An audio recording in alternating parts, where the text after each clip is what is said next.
Identify the relevant physical laws and constants. Because the temperature of all gases remains constant at 0 degrees Celsius throughout the entire process, we can analyze this system using two key gas principles.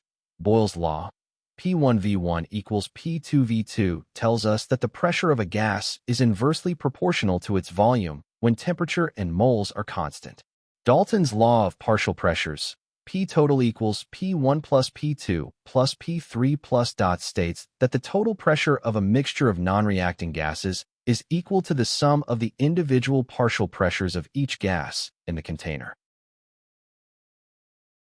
Calculate the partial pressure of helium, He, in the new container. Helium starts at a volume of 4.0 liters and a pressure of 1.0 atmospheres.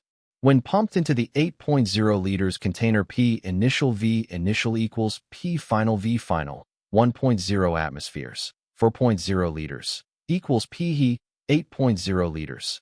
Therefore, P he equals 4.0 liters times ATM over 8.0 liters equals 0.50 atmospheres. Calculate the partial pressure of nitrogen, N2, in the new container. Nitrogen starts at a volume of 6.0 liters and a pressure of 1.0 atmospheres. When pumped into the 8.0 liters container, 1.0 atmospheres, 6.0 liters, equals Pn2, 8.0 liters. Therefore, Pn2 is equal to 6.0 liters times ATM over 8.0 liters equals 0.75 atmospheres. Calculate the partial pressure of argon, Ar, in the new container. Argon starts at a volume of 10 L and a pressure of 1.0 atmospheres. When pumped into the 8.0 liters container, 1.0 atmospheres, 10 L, equals PAR, 8.0 liters. Therefore, PAR equals 10 L times ATM over 8.0 liters equals 1.25 atmospheres. Sum the partial pressures to find the total final pressure. Using Dalton's law, add the newly calculated partial pressures of the three gases together. P total equals P he plus P N 2 plus PAR. P total equals 0.50 atmospheres plus 0.75 atmospheres plus 1.25 atmospheres equals 2.5 atmospheres. Alternative mole proportion method. Mental math/shortcut according to Avogadro's law.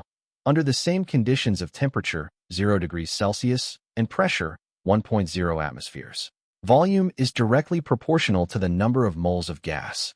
The total equivalent volume of the separate gases combined is 4.0 liters plus 6.0 liters plus 10 L equals 20 L of gas at 1.0 atmospheres, compressing this total quantity of gas from its equivalent original volume of 20 L down to an 8.0 liters rigid container allows us to apply Boyle's law directly to the combined mixture. P1V1 equals P2V2, therefore, 1.0 atmospheres, 20 L, equals P final, 8.0 liters. Therefore, P final equals 20 over 8.0 is equal to 2.5 atmospheres. This confirms option C is the correct answer. The correct answer is option C, 2.5 atmospheres.